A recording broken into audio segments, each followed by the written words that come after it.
Pai, do Filho e do Espírito Santo. Amém. Continuando as conferências de explicações sobre o Santo Sudário. Hoje gostaria de começar a falar sobre as imagens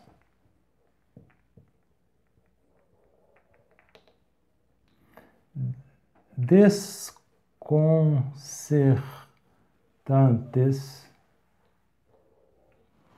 né, que se encontram no sudário. Elas são justamente imagens reveladoras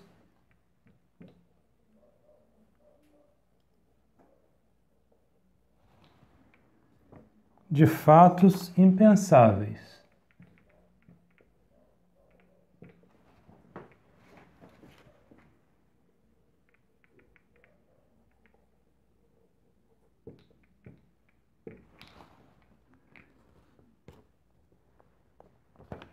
E, por isso mesmo,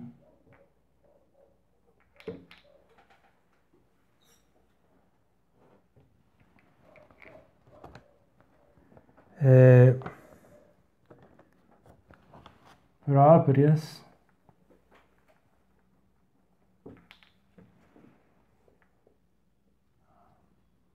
a autenticar o sudário. Então, há várias imagens que à primeira vista são inexplicáveis, incompreensíveis, e você fica desconcertado diante daquilo, né? Mas se estudasse, se meditasse, tentar entender o que aconteceu, né? Essas imagens vão revelar fatos que, de modo geral, não se pensa, não se imagina que teria sido assim.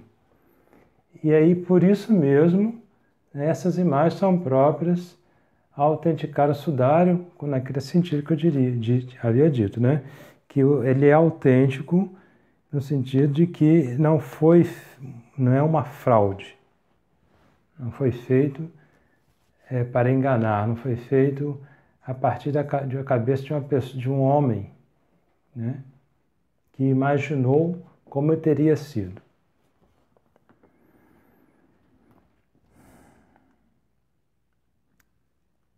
Então vamos falar agora sobre o carregamento do corpo. Carregamento do corpo.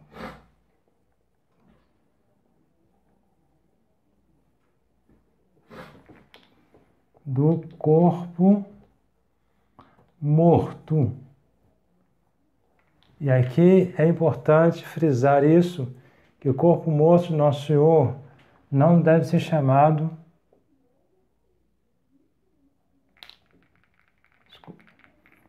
cadáver.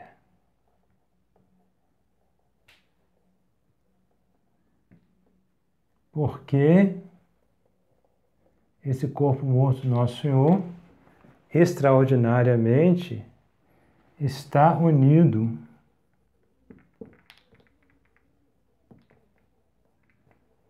pessoalmente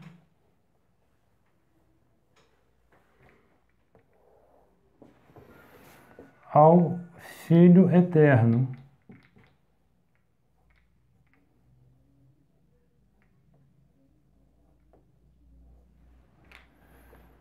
Né? Carregamento do corpo morto e não cadáver, porque está unido pessoalmente ao Filho Eterno, do corpo morto de Nosso Senhor Jesus Cristo.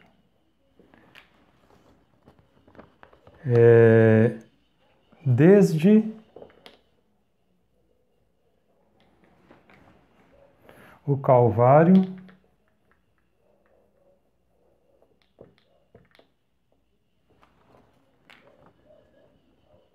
até o sepulcro.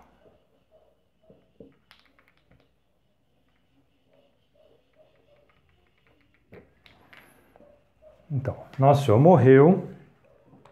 Então vamos ver como explica o professor Dr. Pierre Barbet, que aconteceu, como provavelmente aconteceu essa transladação, é baseado nas imagens do sudário. Então, vimos da vez passada, de uma das vezes passadas, que o corpo do crucificado morria asfixiado em consequência de câimbras generalizadas no corpo, né?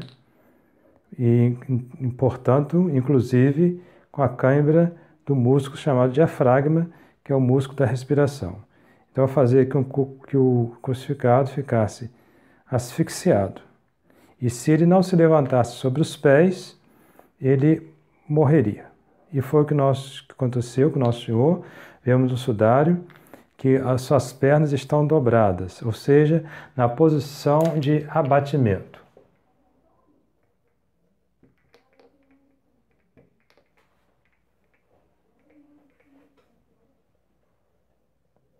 A essa posição se contrapõe a posição de soerguimento.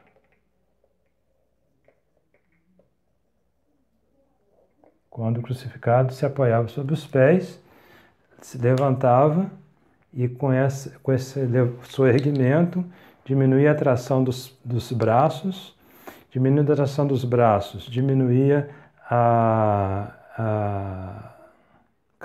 câimbras, diminuindo as câimbras, conseguia respirar, e aí ele interrompia por algum tempo a asfixia, que seria a causa de sua morte. Então, quando Nosso Senhor solta o último grito, diz a Sagrada Escritura que ele inclinou a cabeça. Então, ele voltou à posição de abatimento, na qual a cabeça ficava inclinada para frente, e não inclinada para um lado, como em geral os crucifixos representam. Aquela inclinação para o lado tem um significado espiritual, no sentido que ele estava virado para o Ocidente, né? Para o qual a Santa Igreja iria se expandir, né? A Palestina está no Oriente, né? E com a morte de Nosso Senhor, a verdadeira religião vai se expandir de modo especial para o Ocidente, para a Europa.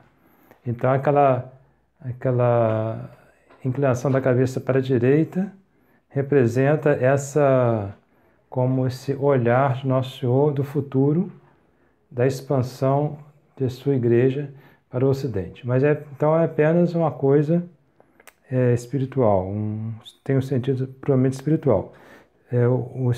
A realidade histórica está gravada no sudário. Ele está com a cabeça inclinada para a frente e de maneira reta. Dom João, Sim. Desculpa interromper o raciocínio, Sim. mas isso me faz pensar no crucifixo de João Paulo II, ou de Paulo VI. Sim. Porque geralmente, tradicionalmente, os crucifixos são representados Nosso Senhor Jesus Cristo nessa posição de soerguimento, né? E aquele crucifixo, né, que inclusive a cruz ela é retorcida, né? Sim. Ela representa Nosso Senhor numa posição já de, né, o Nosso Senhor morto, né? Sim. De certa forma, os crucifixos tradicionais, eles representam Nosso Senhor na cruz, mas não numa posição de que foi vencido pela morte, né? Como naquele crucifixo de João Paulo II e de Paulo VI, que Nosso Senhor está ali sob a força da gravidade completamente, né? E eu queria perguntar para o senhor se seria possível aquela representação desse crucifixo que mostra Nosso Senhor numa posição vexaminosa, né? Inclusive com as pernas dobradas e abertas, né? Os joelhos afastados um do outro. Sim, né? Bom, essa representação não é histórica, certamente é gnóstica, com significados ocultos e blasfemos, né? Mas, assim, desculpe contradizer o senhor, mas essa forma que em geral nós vemos é de abatimento. O de soerguimento É muito raro a gente ver um crucifixo em forma de sorrimento. O sorrimento ele teria que estar com os braços naquele ângulo. Quase 90 graus, as pernas esticadas. E o corpo um pouco no sentido cabeça para trás e barriga para frente, mais ou menos. Então o tradicional é de abatimento. Mas ainda assim conserva, né, uma postura. Uma postura, porque justamente a coisa não é exagerada como eles fazem esses crucifixos novos, né? Era, como eu falei, a gente deitando com a barriga para cima, quando a gente começa a dobrar a perna até a posição em que os pés vão conseguir ficar na horizontal. Basta isso, não precisa mais, né? Não precisa mais. Então, ele vai ser sorrigido no poste vertical, vai ter aquele abatimento de mais ou menos 45 graus, como nós vemos em geral nos crucifixos, e ali o soldado simplesmente vai levantar a perna até a posição em que o pé vai ficar na vertical. Só isso. Né? Tudo mais é exagero e certamente um exagero mau, porque os artistas mais antigos, eles procuravam fazer bom, os mais renascentistas, né, que procuram ter uma realidade mais física, não é? Por exemplo, o fato de nós estar com a cabeça para a direita vai dar uma pequena mudança no corpo, ele não vai ficar retinho, vai ficar um pouco assim, né? Mas que a gente vê no judaico não foi assim. Mas já na Idade Média, eles não estavam muito preocupados com essas precisões físicas. Eles estavam mais preocupados com o significado espiritual. Então não há tanta proporção física. Inclusive há muitos cristos gloriosos. Ao mesmo tempo que estão crucificados, eles estão vestidos como um ressuscitado. É uma junção das duas coisas, né? Mas tudo com uma cabeça católica. Ao passo que os novos já têm uma cabeça blasfema. Então essas representações novas já querem dar um outro significado. É isso que eu penso, né? Porque parece que querem dar a sensação de um Jesus derrotado, né? Derrotado. Completamente vencido, né? Ele foi vencido, mas humanamente falando. O problema é que hoje eles querem dar a entender que essa derrota humana inclui uma derrota divina também. Muitas vezes nem dizem que ele é Deus, mas assim,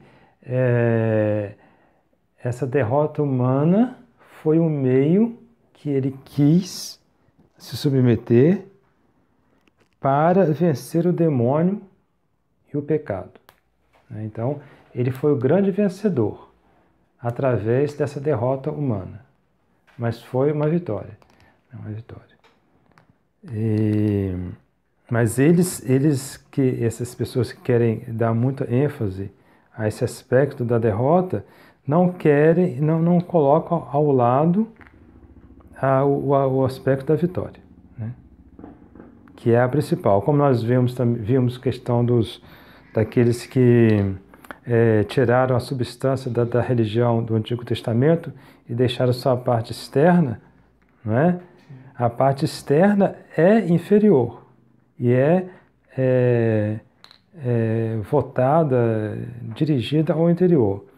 Então, se olha a derrota do Nosso Senhor só a parte exterior, não se vê o principal. Porque essa derrota exterior, ela mesma é a vitória interior, né, sobre o demônio. Sobre o império do demônio e sobre o pecado. Destrói o pecado e abre as portas do céu e da graça santificante para o homem. Tudo bem. Então, nós estávamos falando, sim, como foi. Então, quando o Nosso Senhor morre, ele vai estar na posição de abatimento.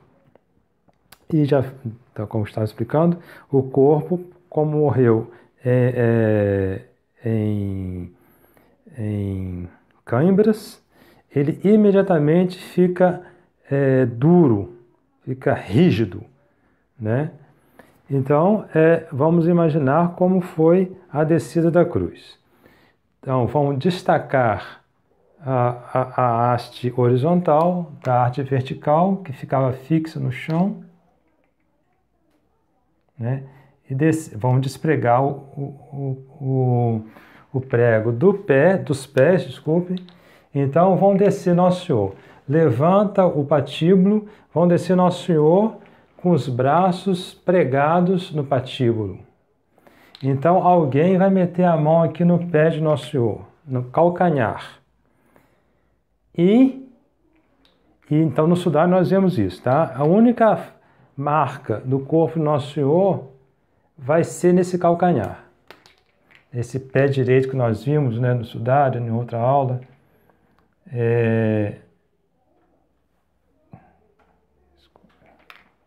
Que tá todo manchado de vermelho, né? Todo manchado de sangue. Aí tem uma parte aqui bem mais escura que do cravo. E aqui no calcanhar tem uma falha. Tem uma falha nesse sangue. Então o Dr. Pierre Barbet conclui: foi aí que meteram a mão para carregar Nosso Senhor para o sepulcro. E aí por isso que desapareceu o sangue daí, porque tinha uma mão segurando. Certo? Então Nosso Senhor vai ser colocado na horizontal, todo duro, na mesma maneira como ele estava pendurado. E então a pessoa vai colocar as mãos no calcanhar de Nosso Senhor, 2 outros homens, um em cada ponta do patíbulo, segurando, sem tocar o corpo de Nosso Senhor, e mais outros 2 vão fazer uma coisa que nós vemos no sudário. Aqui as costas do Nosso Senhor, do sudário. Aqui na base, aqui, ó, mais ou menos, tá? Nessa região aqui, há umas manchas de sangue, mais ou menos assim. E olhando de frente o sudário, vê-se a chaga do lado. Bom, aqui é o braço, né? O braço. Aqui é o tronco. Vê-se a chaga do lado aqui, ó. Que, aliás, então, Nosso Senhor foi perfurado pela lança do soldado no seu lado direito. O Dr. Pierre Barbet é muito engraçado, que ele fala: é difícil convencer as pessoas que não sabem anatomia, que o coração não está à esquerda, está no meio. Então, quando ele fala lançado no coração, muitos pensam que tem que ser, a lança tem que entrar pela esquerda porque o coração está à esquerda. O coração não está à esquerda, o coração está no meio. Ele tem uma inclinação na sua ponta inferior para a esquerda, tá? Mas ele é coberto por um grande osso aqui, ó, para proteger no meio. Está atrás desse osso. Então, nas costelas aqui, então dá para sentir o coração justamente porque ele está entre algumas costelas, né? Aí dá para sentir a pulsação dele. Porque atrás do osso aqui não dá para sentir. Ele está atrás do osso, não dá para sentir ele. Então, propriamente está no centro, não à esquerda. Muito bem. Então, uma outra coisa que confirma o fato de os crucificados morrerem asfixiados e eles manterem a sua vida através da elevação sobre os pés, é o fato de que os soldados vão matar os crucificados que estão ao lado do Nosso Senhor, quebrando as suas pernas. Então os judeus estavam com medo que aqueles crucificados ficassem sobre a cruz no dia de sábado, porque para eles o sábado era muito importante, não só qualquer sábado, mas principalmente aquele sábado, porque estava na 8ª da Páscoa. Nosso Senhor morreu no dia de Páscoa, sexta-feira, e o dia seguinte era o primeiro dia da 8ª, o segundo dia da 8ª, desculpa. Então, toda a oitava de Páscoa era muito sagrada, muito mais ainda o sábado que estava dentro da oitava. Então, para eles era uma coisa inadmissível um crucificado, um condenado à morte, que era considerado maldito diante de Deus, ficar exposto. Então eles pediram a Pilatos, o governador da Judéia, que matasse os 3 crucificados, para que no sábado eles não ficassem sobre a cruz. Então os soldados vão sair do pretório até o Calvário com barras de ferro ou de madeira para quebrar as pernas dos crucificados. Chamamos crurifradium.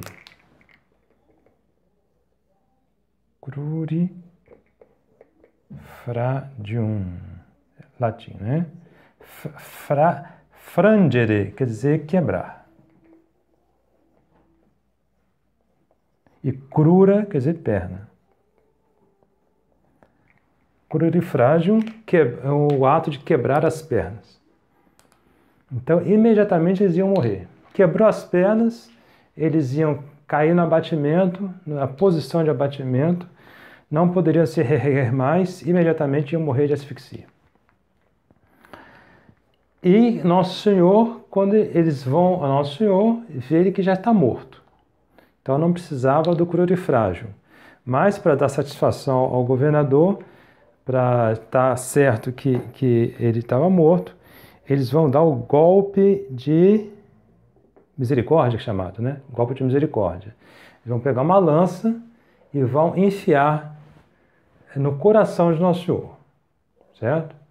Então o coração ainda tinha sangue líquido, né? O sangue ele vai coagulando aos poucos, né? Depois que morre. Então o coração ainda tinha sangue líquido. E o pulmão estava todo duro, né? Duro de aquelas câimbras, né? Tá tudo. Então essa passagem da lança vai fazer um cano, um condutor, né? De tal maneira que o sangue vai passar por aquele conduto e vai sair do lado, né? Vai escorrer. O Dr. Barbet levanta a hipótese de que aquela água que São João diz, eu vi sair sangue e água, não seria uma água miraculosa, seria uma água consequência de um líquido que se forma em volta do coração em consequência das pancadas que Nosso Senhor recebeu. Então, à medida que Nosso Senhor recebe pancada, o organismo forma em volta do coração uma camada de um líquido transparente e que, aliás, causava muita dor ao Nosso Senhor, uma pressão no coração. Então ele acha que quando furou um dos lados do coração, né? São 2 lados, né? Sangue venoso e sangue arterial, esse líquido saiu junto com o sangue e distinto, porque é um líquido um pouco grosso, parece com água, mas então ele consegue se distinguir do sangue, não mistura com o sangue. Bom, evidentemente que São João viu nisso uma figura, porque Nosso Senhor muitas vezes falava e agia humanamente falando, era uma coisa, mas tinha um significado espiritual. Como, por exemplo, Nosso Senhor lava os pés dos apóstolos na última ceia. Estava lavando os pés, que estavam sujos, com água, com bacia, com toalha. No entanto, quando São Pedro se nega que Nosso Senhor lave os seus pés, ele vai falar que aquele lavamento dos pés tinha outro significado além de limpar os pés. Era limpar a alma, né? Então, isso em várias ocasiões na vida do Nosso Senhor acontece. Então, São João vê nesse fato de sair água com sangue um significado espiritual. o que não implica necessariamente um milagre. Pode ter sido também. Mas o Dr. Pierre Barbet levanta a hipótese de que não foi um milagre, foi uma coisa natural, consequência dos sofrimentos do Nosso Senhor. Tá? Muito bem. Então esse sangue vai sair em abundância, né? Vai espirrar até no soldado, e vai ser porque estava como que comprimido, né? Furou, aquela coisa jorrou para fora, e em grande quantidade. Por quê? Quando ele vai se colocar na posição horizontal, todo o sangue vai começar a escorrer, né? Se tivesse na posição vertical, certamente ia parar logo de escorrer. Mas quando colocou na posição horizontal, aí balançando, né, até o sepulcro, andando, aquilo começa a escorrer. E justamente essa marca aqui, o professor Dr. Pierre Barbet supõe, com grande verossimilhança, que era um pano todo assim enrolado como se fosse uma corda, né, um trançado no outro, e duas pessoas pegaram. Nosso Senhor está na horizontal, então uma pessoa pega aqui, outra pessoa aqui, né, e então sustenta o meio do corpo.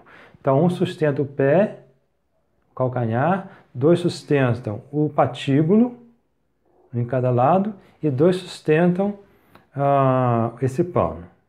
Eles vão carregando, então 5 pessoas carregando do Calvário ao sepulcro. E então, nesse tempo, o sangue vai escorrer e vai impregnar esse pano de sangue. Então, todas as partes que o pano vai tocar nas costas, ele vai deixar a marca do sangue.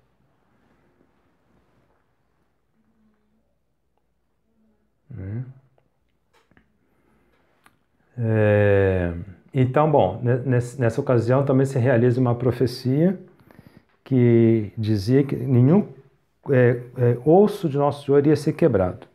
Então, nessa ocasião do cura de frágil, né, se realizou, enquanto os outros crucificados tiveram os seus ossos quebrados, Nosso Senhor não teve. Bom, chegando ao sepulcro, é interessante, nós também temos uma ideia histórica, real, do sepulcro. Então, é um sepulcro feito por um homem rico, que nem todos tinham a possibilidade de fazer isso. Era na encosta de uma montanha, né? Então, vai ser aberto um buraco aqui. Um buraco na pedra, diretamente na pedra. E feito uma pequena escada aqui. Então, essa altura aqui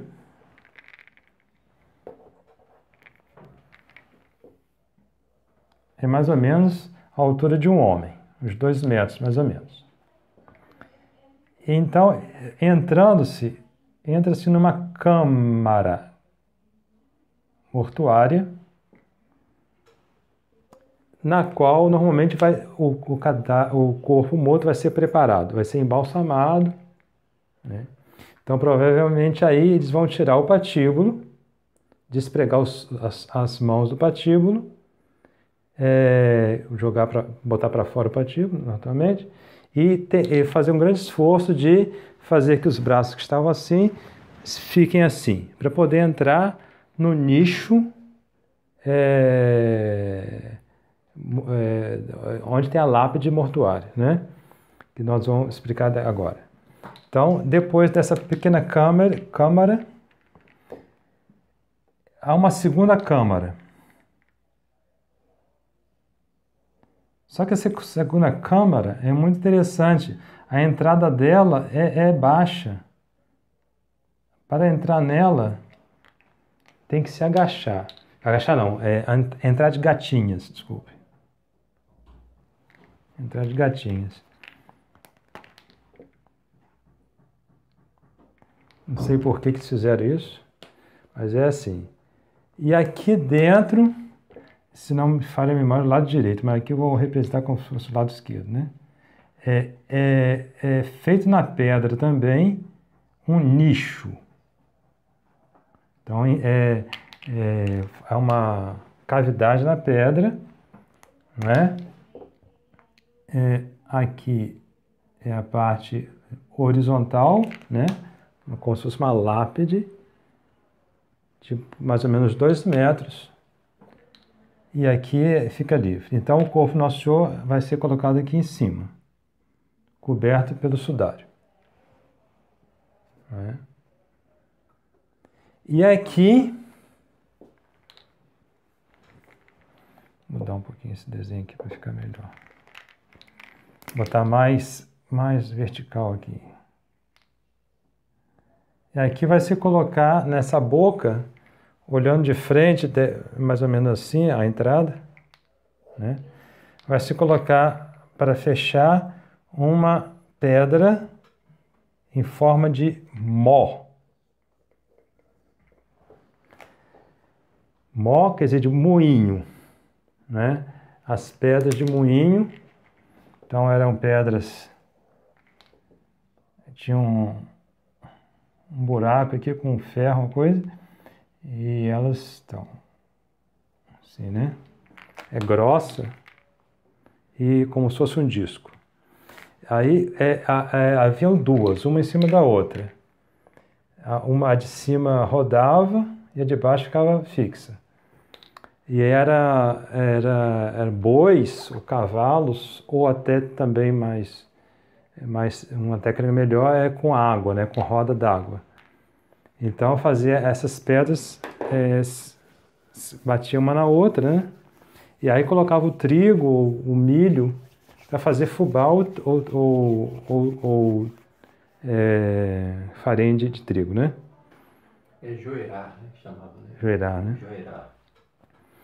Então, essa pedra, quem conhece aqui a Fazenda Barreto, onde tem um grande açude, quem já passou lá, até pouco tempo estava lá ainda. Uma pedra de mó mais ou menos desse tamanho. Eu convido a todos a tentar remover aquela pedra do lugar. É um peso enorme, uma pedra desse tamanho. Enorme. Então, uma pedra de 2 metros de altura era uma coisa impressionante, de pesada. Né? Provavelmente havia uma espécie de um trilho aqui para ela poder rolar, mas mesmo assim deve ter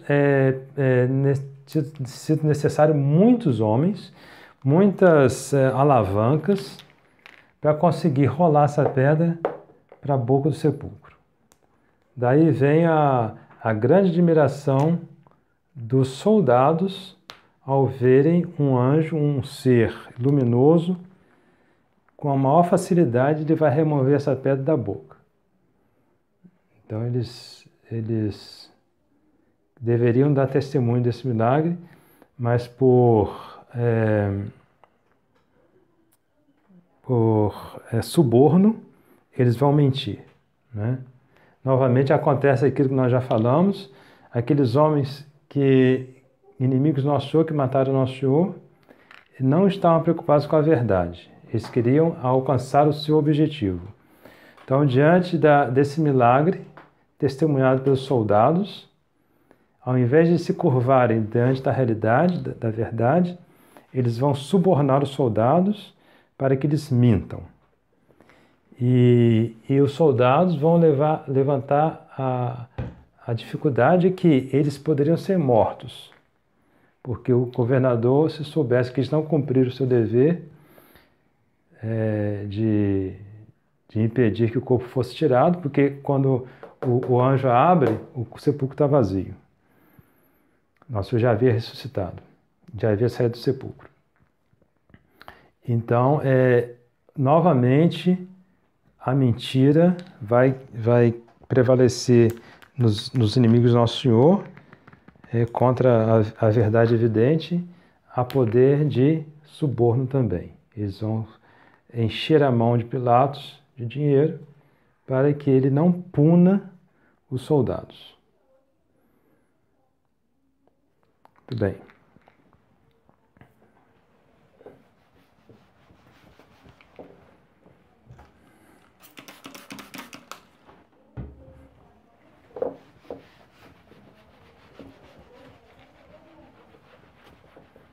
Então, vimos o sangue do lado, a ausência de marcas no corpo, exceto no pé.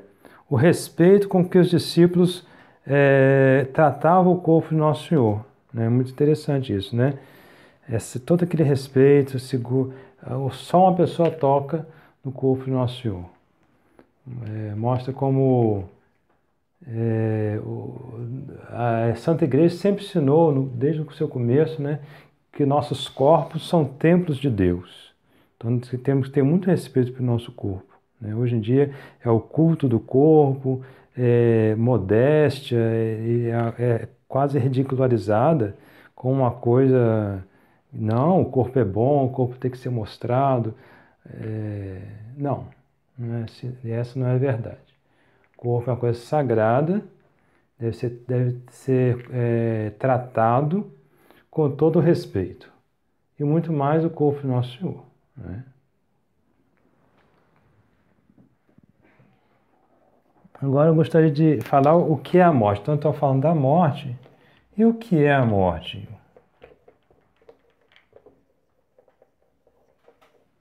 A morte é a separação da alma do corpo.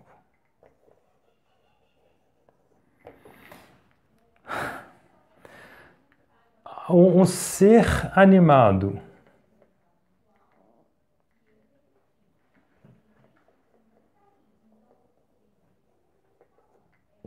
quer dizer um ser com vida.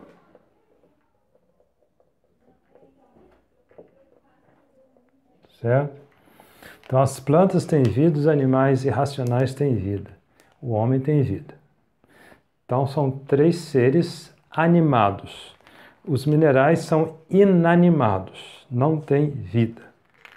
Então essa palavra animado vem de anima, do latim. Anima, que quer dizer alma. Tá? Então normalmente no português a gente usa aqui como vida, no sentido de vida, certo? Então, como já falou, creio que num dos vídeos passados eu falei na distinção dos seres criados entre aqueles que conhecem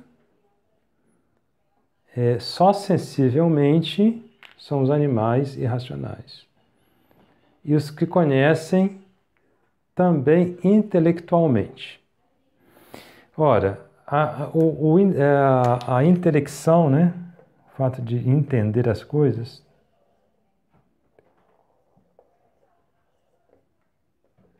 é uma atividade que não é mecânica.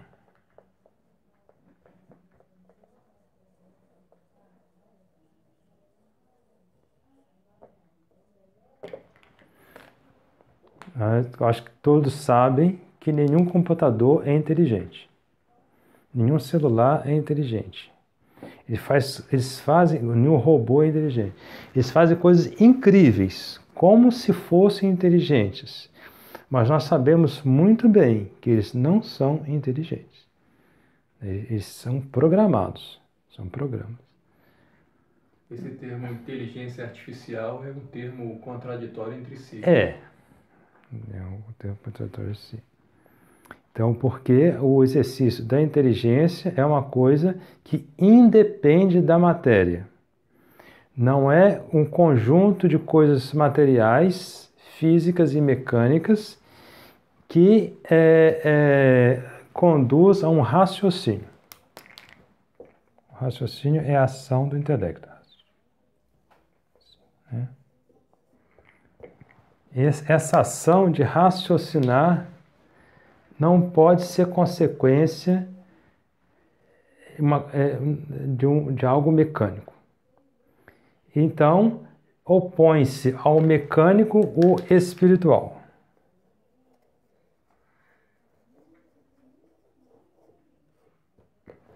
É algo de espiritual. Então, se ele age independentemente da matéria, ele tem uma independência da matéria, certo? E é por isso que a nossa alma subsiste quando o nosso corpo morre. Ou em outras palavras, quando a nossa alma se separa do corpo. Ela subsiste. Ela já não é capaz mais de ver, de sentir, de ouvir, de tato, visão, audição. Ela não tem mais porque o seu corpo está morto. Mas ela tem conhecimento e tem raciocínio, porque essas coisas são espirituais, então permanecem na alma mesmo separada do corpo. Não é? Então, a vida, até hoje, o homem não conseguiu dar vida a nenhum animal, né? A vida é uma coisa extraordinária, feita por Deus. Mas em si mesma, a vida dos animais irracionais não é uma vida espiritual. É uma vida, de certo modo, mecânica. Né? De tal maneira que, quando o corpo do animal...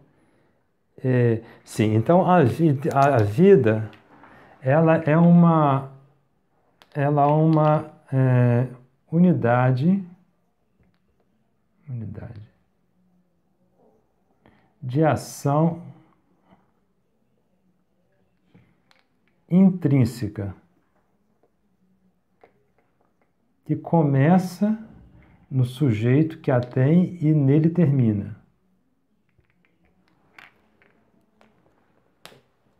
É uma ação intrínseca que dá unidade. De tal maneira que se um cão levanta a pata, eu digo, o cão levantou a pata se levantou, mas quem levantou a pata foi o cão. Né? É uma unidade ali, não são coisas somente distintas, são distintas, mas uma distinção na unidade. Né? Tem um centro de ação que dá toda a unidade à ação daquele ser. Né? Dá a vida. À medida que o corpo ele se desgrega, essa vida, ou seja, essa unidade desaparece. E aí um animal morto é um conjunto de vidas, já não é uma vida só, são várias vidas, várias células que vão se desagregar, elas vão se desunir. Aquela aparência externa vai demorar um certo tempo, daqui a pouco vai se dissolver, mas porque justamente aquela única vida desapareceu e deu lugar a muitas outras vidas, que agora cada um vai viver a sua vida sozinho, por assim dizer, independente. Antes eles estavam animados, ânima, né, vida, por uma só ação intrínseca. Né? Então, no homem vai acontecer a mesma coisa. Só que, como já disse, né, a vida do homem, ela não é só mecânica, tem a parte mecânica, enquanto está dependendo dos sentidos, mas tem uma parte que não é mecânica. Então, essa vida vai deixar de animar esse corpo, e o corpo nosso morto também, ele vai se desagregar, vai de uma vida só que o animava.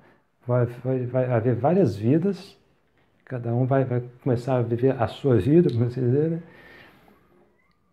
No entanto, aquela vida que animava o corpo, ela subsiste.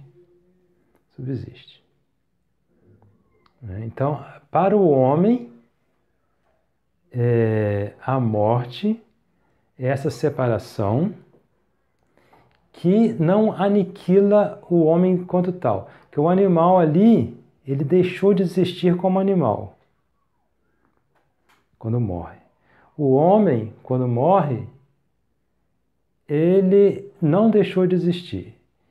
Realmente ele não vai ser mais um homem, que o homem, o que é o homem? A definição de homem é animal racional. Animal é o seu corpo e o racional é uma característica da sua vida, que é uma vida espiritual. Tem algo de espiritual, né? Então, se esse corpo morre, propriamente não vai ser um homem, vai ser uma alma que vai subsistir, certo? Vai ser uma alma. Aquela pessoa, porque a pessoa se encontra na alma, né? Um animal não é uma pessoa.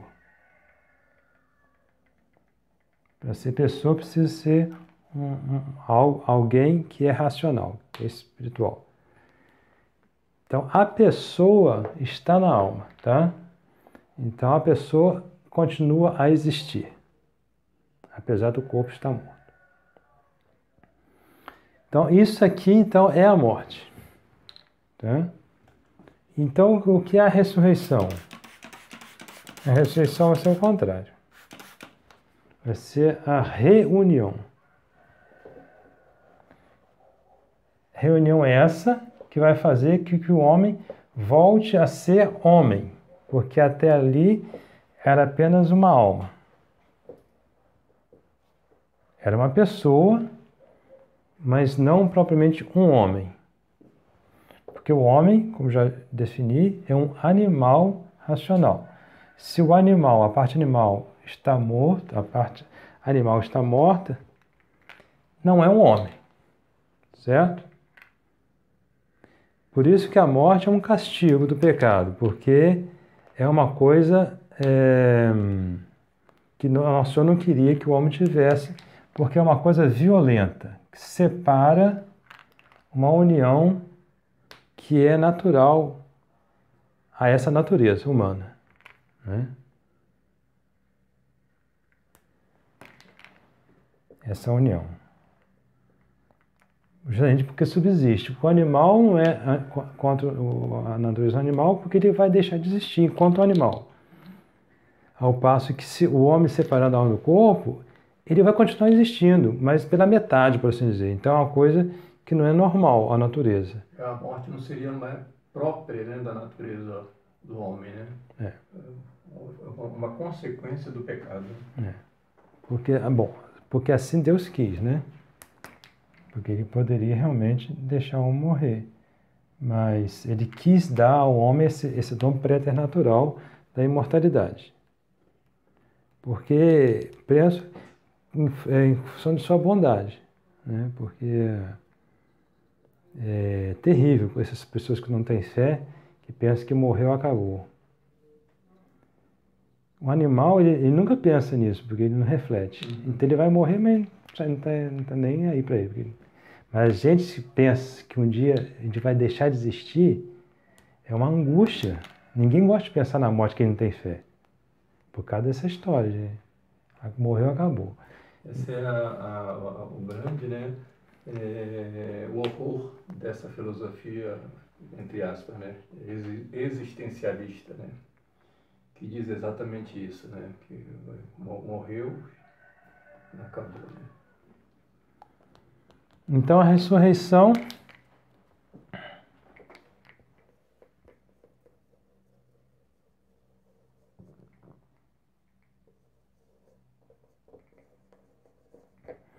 vai ser o contrário, vai ser a união, a reunião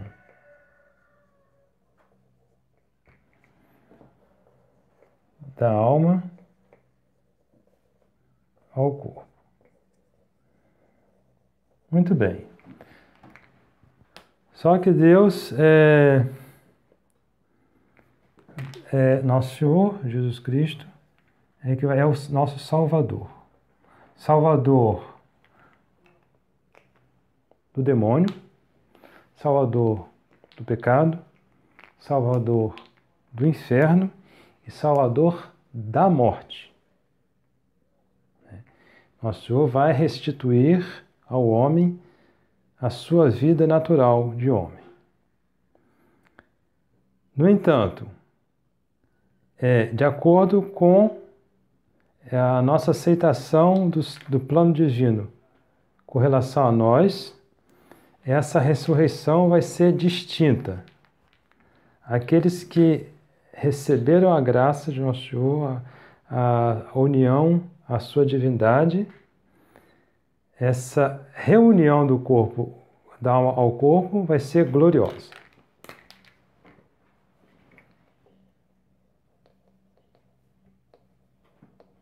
O corpo ressuscitado do homem já não vai ser como o nosso corpo é agora, no sentido de com fraquezas, ele vai participar da glória futura. E os outros homens que também que não aceitaram o plano de Deus, recusaram a graça santificante, preferiram ficar em si mesmos, se gloriar em si mesmos, acharem que eles bastam a si mesmos, vão ressuscitar também, mas uma ressurreição tenebrosa, que vai ser uma condição inferior à nossa condição atual, do nosso corpo. Então, o corpo dos que se salvarem vai ser dignificado, elevado, sublimado. Então, vai ficar numa condição superior à atual. E os corpos ressuscitados dos que não morrerem na graça de Deus vai ter uma condição inferior à atual. Vai sofrer mais, vai ser mais horrível. Então, Nosso Senhor é o primeiro ressuscitado com esse tipo de ressurreição. O primeiro homem, né? Nosso Senhor Jesus Cristo é homem, verdadeiro. Então, ele vai ser o primeiro, chamado primogênito dos mortos. Padre, seria interessante o senhor dizer a diferença dessa ressurreição gloriosa de Nosso Senhor, que foi o primeiro, né? Para, por exemplo, a ressurreição de Lázaro. Isso, então, a ressurreição de Lázaro era uma ressurreição que supunha uma segunda morte. Lázaro vai morrer outra vez. Então, é uma ressurreição que vai restituir a Lázaro o corpo que ele tinha, da mesma maneira que tinha antes.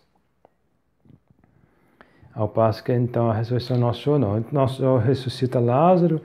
No Evangelho são narrados, se não me falha a memória, 3 ressurreições. Do filho da viúva de Naim e da filha de Jairo, uma menina, Tabita, se não me falha a memória o nome dela. Então, essas 3 ressurreições são claramente narradas. Ele, em outras passagens da Sagrada Escritura, diz que ressuscitou muitos mortos, mas aí não dá os detalhes da ressurreição. Então, essas 3 ressurreições são narradas. Então, esses 3 são ressuscitados, que voltaram a ter o seu corpo passível, como nós temos agora, como eles tinham antes de morrer. E morreram depois, e esperando agora a ressurreição do último dia. Então, Nosso Senhor assim quis que o primeiro a ressuscitar gloriosamente fosse Ele mesmo, a segunda fosse Nossa Senhora.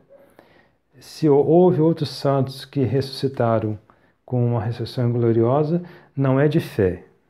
Pode supor que São José também, mas não é de fé. Então, de fé é só Nosso Senhor Jesus Cristo e Nossa Senhora. Os outros, normalmente, essa ressurreição se realizará no juízo final, tanto os bons quanto os maus. Tanto os que estiverem de graça, como os que não estiverem de graça. E aí está. Então, só para dizer, então, que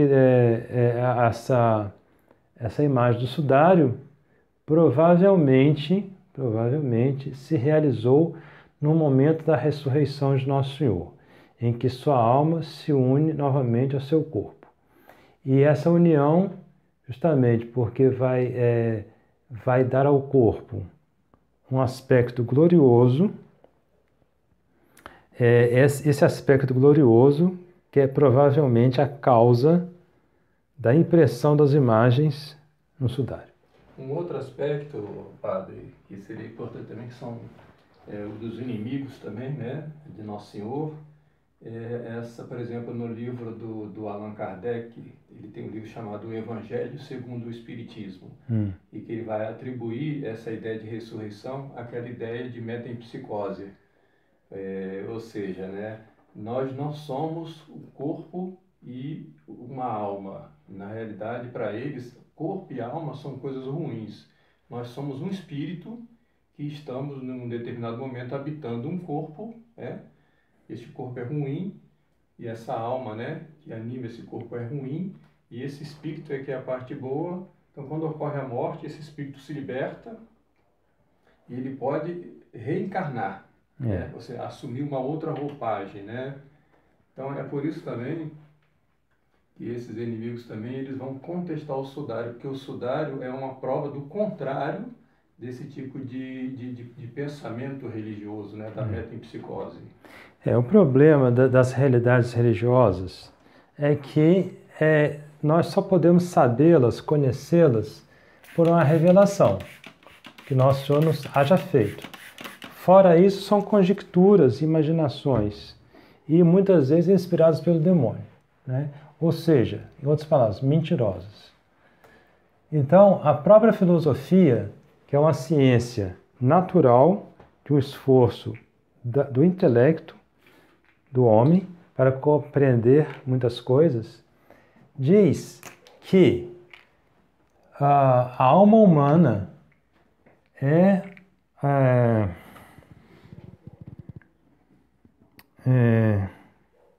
uma pessoa, né? É substância.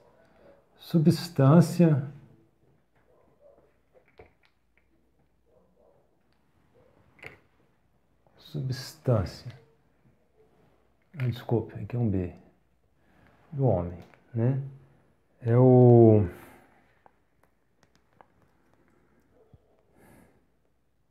Tá faltando a palavra. É o ser, homem, a essência.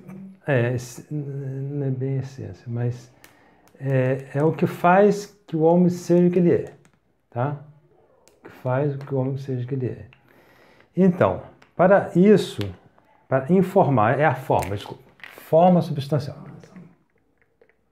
É a forma substancial. Desculpa, as palavras estão fugindo da cabeça.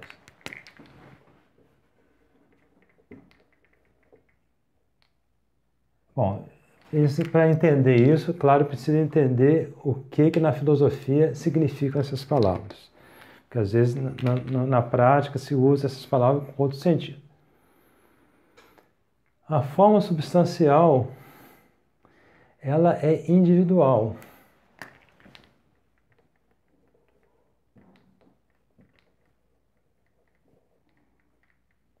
Ou seja, só serve para um indivíduo.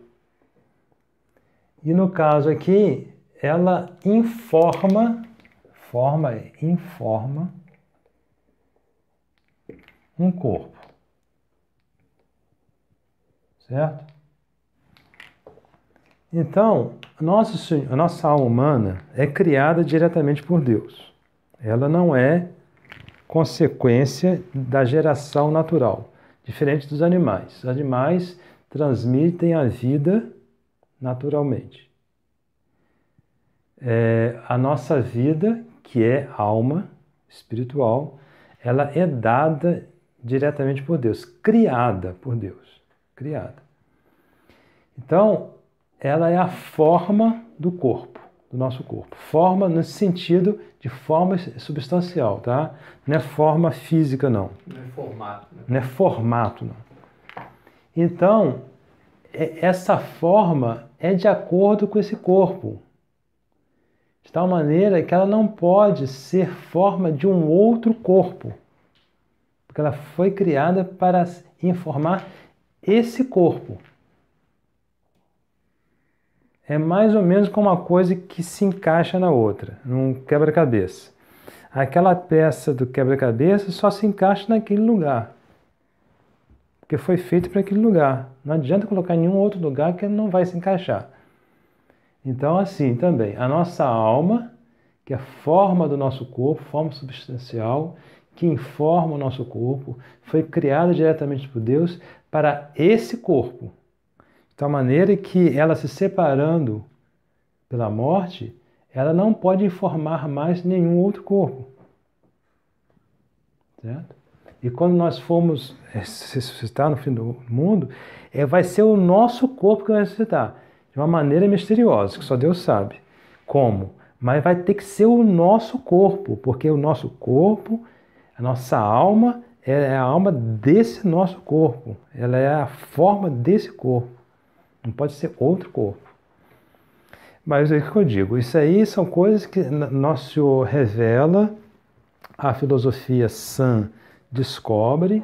O Aristóteles, acho que o idemorfismo, né, de Aristóteles, né, que explica essa coisa da forma substancial. Isso. Mas aí as pessoas que querem opinar sobre essas questões sem bases filosóficas e teológicas, portanto, sem a revelação, imaginam muitas coisas e começam a propagar essas imaginações que não tem nada com a realidade. Se não me engano, tem nada científico. No Antigo Testamento, Deus revela essa, não sei para qual profeta, não me recordo agora, acho que não sei se é para Isaías, né? Ele revela essa ressurreição ele mostra, né, tem a visão, né, de um corpo a partir dos ossos, né, se recompondo. Isso. Até assumir voltar a ser a pessoa que era, né? Uhum. Então, às vezes então, as pessoas acham um pouco ridículo, como é que pode? Os ratos já comeram, os tatus já comeram meu corpo todo, já foi para a barriga dele, já transformou em outra coisa. Mas olha, até aquele, esqueci o nome dele, que na natureza nada se perde, tudo se transforma. Então, o que é isso? Mostra que o mundo, desde que foi criado, está aí rodando, se transformando, está tudo aí, ó. Então, as células de Adão estão por aí, de todos os mortos estão rodando por aí. Deus vai reunir tudo de volta, ué. Ele não é onipotente, né?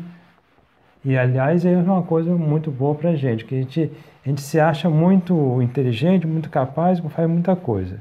Mas aí, quando a gente se depara diante dessa afirmação da ressurreição, a gente acha isso impossível, como se para Deus fosse impossível. Porque para nós é impossível, a gente acha que para Deus é impossível, mas para Deus não é impossível. Ademar, é um dogma de fé, né? É um dogma de fé. Então, é querer reduzir Deus à nossa medida, né? É um orgulho muito grande. Muito bem.